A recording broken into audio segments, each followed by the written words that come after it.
Imaginons que vous deviez travailler en binôme sur un projet avec un collègue avec lequel vous n'entendez pas du tout. Le projet se termine, vous estimez que vous avez beaucoup plus travaillé que lui. Votre supérieur hiérarchique propose une récompense, soit une récompense pour tout le monde, soit pas de récompense du tout. Qu'est-ce que vous choisissez?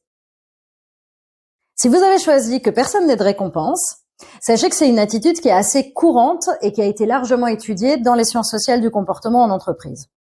Ça s'appelle la contre-empathie et c'est le fait de prendre des décisions qui sont parfois contraires à nos intérêts juste pour éviter que quelqu'un qu'on estime en concurrence avec nous ou opposé à nos propres intérêts puisse en bénéficier.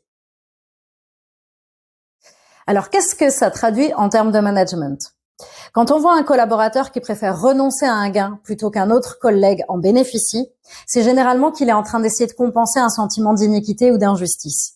Donc, en tant que manager, c'est pas mal d'aller interroger le collaborateur pour comprendre à qui il se compare, pourquoi il a le sentiment de devoir compenser une injustice et éventuellement d'aller soi-même réagir pour que l'injustice se corrige par votre intervention plutôt que par celle du collaborateur, qui est toujours problématique en entreprise.